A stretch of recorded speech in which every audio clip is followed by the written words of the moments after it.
Okay, तो पहले episode में हम देखते हैं हमारे कहानी का मेन कैरेक्टर जिसका नाम डेजुन होता है। डेजुन यहाँ पे क्लास में बैठकर एक सुसाइड नोट लिख रहा होता है। वो उसमें बताता है कि कैसे उसकी ज़िंदगी एक नर्क से ज़्यादा बदतर हो चुकी है, कैसे उसके स्कूल के बुली उसे हमेशा पकड़ के मारते हैं। डेजुन यहाँ पे काफ़ी ज़्यादा उदास होता है। फिर हम यहाँ देखते हैं स्कूल का टेरेस का सीन जहाँ पे डेजुन के कुछ बुली डेजुन को पकड़ के मार रहे होते हैं। आज डेजुन का बर्थडे होता है बट वो सारे बुली डेजुन के केक को अपने पैरों से कुचल के डेजुन को फोर्स करते हैं कि उस केक को खा जाए, और डेजुन ना चाहते हुए भी चुपचाप से उस सारे केक को खा जाता है। उसमें से एक बुली जिसका नाम ली होता है वो डेजुन को बोलता है, अबे तुझे तो खुश होना चाहिए कि हमने तेरा बर्थडे सेलिब्रेट किया है, और वैसे तेरा कोई दोस्त भी नहीं है तो हमारे बिना करता क्या। फिर स्कूल की पहली क्लास की घंटी बजती है और सारे बच्चे अपने क्लास में जा रहे होते हैं। ली डेजुन का एक स्लीपर निकाल के टेरेस से नीचे फेंक देता है और वो बुली जाते जाते बोलता है, कल एक और केक लेकर आइयो, हम तेरा बर्थडे फिर से सेलिब्रेट करेंगे। डेजुन यहाँ पे बोल रहा होता है, चाहे मैं कुछ भी कर लूँ, शायद मैं हमेशा इनसे मार ही खाता रहूँगा। डेजुन अपना स्लीपर लेने जा ही रहा होता है कि टीचर यहाँ विंडो से डेजुन को देखकर बोलते हैं, क्या तेरे को क्लास की घंटी सुनाई नहीं देती, चल क्लास के अंदर आ। यहाँ डेजुन को देखकर उसके क्लासमेट काफ़ी ज़्यादा उसका मजाक उड़ा रहे होते हैं। वो बोल रहे होते हैं ये कितना बड़ा लूज़र है और ये आज भी बुली होकर आया है, अगर मैं इसके जगह होता ना तो कब का टेरेस से कूद के सुसाइड कर चुका होता। डेजुन यहाँ पे लिखते हुए सोच रहा होता है कि मरने के बाद कैसा लगता होगा। वो सोच रहा होता है ली को तो पुलिस पकड़ के लेके जाने वाली है, वो खुद को बचाने की कितनी कोशिश करेगा बट फिर भी वो खुद को बचा नहीं पाएगा, और ये सारा सीन देखने लायक होगा। बट मैं सब कुछ देख नहीं पाऊंगा अपने आंखों से क्योंकि तब तक तो मैं मर चुका हूँगा। लेकिन मेरी फैमिली का क्या, क्या उन्हें कोई फ़र्क पड़ता है मेरे मरने से? मुझे नहीं लगता। मेरा बड़ा भाई तो शायद मेरे फ्यूनरल में भी रट्टा मार रहा होगा, और मेरी बहन शायद वो तो मोबाइल पर घुसी पड़ी रहेगी, और मुझे लगता है कि मेरे मॉम एंड डैड को भी कोई ज़्यादा फ़र्क पड़ेगा। फिर यहाँ पे डेजुन डिसाइड करता है कि वो एक आखिरी बार गुड बाय बोलेगा अपने घर वालों को मरने से पहले। फिर हम देखते हैं डेजुन यहाँ पे अपने घर वालों के साथ बैठा रहता है। वो अपने भाई से पूछता है कि मॉम कहाँ पर है। उसका भाई जवाब देता है, मुझे नहीं पता, बट मॉम ने कहा है कि वो लेट आएंगी। तो डेजुन अपने पापा को बोलता है कि डैड, आज से आपकी ज़िंदगी में सारा बोझ खत्म होने वाला है। मेरे को पता है कि मैं आपकी ज़िंदगी में हमेशा एक बोझ बन के रहा हूँ, सो गुड बाय डैड। तभी डेजुन के डैड चिल्लाकर कहते हैं, अबे टीवी के सामने से हट, तू टीवी को कवर कर रहा है, तेरे को दिख नहीं रहा मैं न्यूज़ देख रहा हूँ। फिर वहाँ पे डेजुन हट जाता है। हमें पता चलता है कि डेजुन के डैड एक न्यूज़ देख रहे होते हैं जिसमें दिखाया जाता है कि एक हाई स्कूल का लड़का जिसका नाम जियोम होता है, उसने 7 लड़कों का मर्डर कर दिया होता है जो कि उसी के क्लासमेट होता है। हम यहाँ देखते हैं कि रिपोर्टर जियोम से पूछते हैं कि तुम्हें थोड़ा भी बुरा नहीं लगा कि तुमने 7 लड़कों को एक साथ मारा है, वो भी अपने क्लासमेट्स को।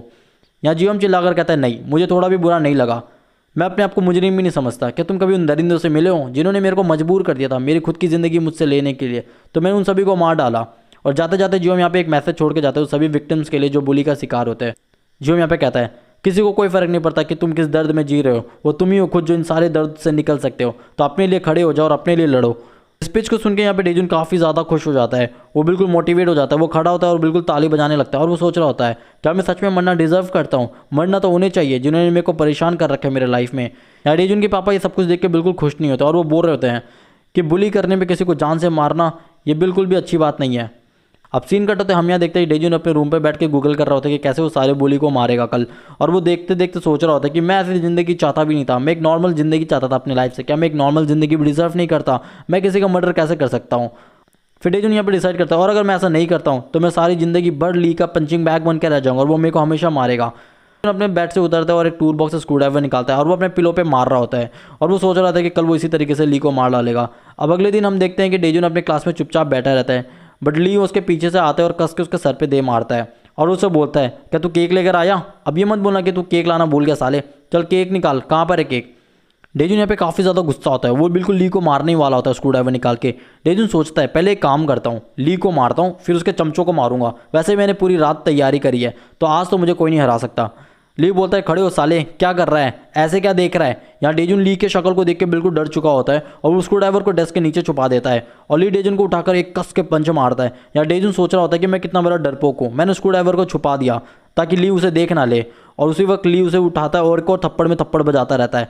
ली अचानक से बोलता है, चल आज भी तेरा बर्थडे में स्पेशल तरीके से सेलिब्रेट करेंगे, और ली डेजुन को स्कूल के बाहर लेकर जाता है, और ली बोलता है, मेरे पास केक से भी अच्छा कुछ है। और तभी वो एक ग्लास में कोक निकालता है और उसमें गंदे मोजे, उसमें नूडल्स, उसके ऊपर थोड़ी मिट्टी डालता है और उसके ऊपर थोड़ा थूक देता है और बोलता है कि उसे पीने को। डेजुन यहाँ पे बोलता है कि मैं इसे नहीं पीऊंगा, प्लीज़ मुझे जाने दो, और ली उसे एक कस के पंच मारता है। डेजुन सोचता है, मुझे क्या करना चाहिए, अगर मैंने इसे नहीं पिया तो ये वैसे भी मुझे मारने वाला है, इससे अच्छा तो मैं इसे पी जाता हूँ। और वो ना चाहते हुए उस ड्रिंक को पी जाता है, और जैसे वो उस ड्रिंक को पीता है डेजुन यहाँ पे उल्टी कर देता है, और ली पीछे से बोलता है, अबे तूने तो पूरा पिया ही नहीं, अभी तुझे एक और ग्लास पीना पड़ेगा। यहाँ डेजुन की हालत बहुत ख़राब होती है। वो ली को बोल रहा था कि प्लीज़ मुझे जाने दो, मैं नहीं पी पाऊँगा, मुझे चक्कर आ रहा है, मुझे उल्टी भी आ रही है, प्लीज़ मुझे माफ़ कर दो, मुझे जाने दो। और यहाँ पे तभी ली उसके मुंह पर एक कस के पंच मारता है और एक दारू की बोतल उसके मुंह पर ज़बरदस्ती ठूस देता है। डेजुन बोलता है, मैं सच में मरने वाला हूँ। और तभी वो ली के हाथ में एक कस के पंच मारता है और वहाँ से भाग जाता है। और वो भागते हुए सोच रहा होता है कि मेरा भागने का भी क्या फ़ायदा है, कल मैं जब वैसे भी आऊँगा तो मार खाने वाला हूँ। तभी ली उसे पीछे से बालों को पकड़ता है और उसे नीचे दे मारता है। डेजुन को पंच मारते मारते डेजुन यहाँ पे सोच रहा होता है कि मुझे बहुत दर्द हो रहा है, इससे अच्छा तो मैं उस ड्रिंक को पी के मर जाता। ली उसे बोलता है, आज तू बच के कहीं नहीं जाने वाला साले, उठ अब खड़े हो। अब वो डेजुन के बालों को पकड़ के उसे घसीटता हुआ लेके जा रहा होता है। डेजुन अपने पैरों पर भी खड़ा नहीं हो पा रहा था। डेजुन सोच रहा होता है मनी मन, जब मैं ली का फेस देखता हूँ हमेशा डर जाता हूँ और डिसाइड कर रहा होता है अगर मैं इसका फेस नहीं देखूँ तो शायद मैं इसे मार पाऊँ। और वो इस चीज़ का मौका उठाता है और वो ली को एक धक्का मारता है जिससे ली एक गाड़ी के नीचे आ जाता है। अभी डेजुन अपने घर पे जा रहा होता है। पब्लिक उसको देख के बिल्कुल डर चुकी होती है क्योंकि उसका शक्ल का हालत बहुत ख़राब हो चुका होता है। वो सोच रहा होता है ये मैंने क्या कर दिया, मैंने ली को गाड़ी के सामने धक्का मार दिया, मेरे पास कोई चॉइस नहीं था, अगर मैं ऐसा नहीं करता तो ली मुझे मार डालता। अभी हम देखते हैं कि डेजुन यहाँ पे अपने रूम पर है और वो काफ़ी ज़्यादा डरा हुआ होता है। वो सोच रहा होता है कि ली का क्या हुआ होगा, कहीं वो मर तो नहीं गया गाड़ी के नीचे आकर, और मेरे पास कोई ऑप्शन भी नहीं था तो मेरे को ये करना पड़ा। अब सीन कट होता है, हम यहाँ देखते हैं कि डेजुन नॉर्मल डेज की तरह अपने क्लास में जा रहा होता है। डेजुन मनी मन सोच रहा होता है कि ली का क्या हुआ होगा एक्सीडेंट के बाद।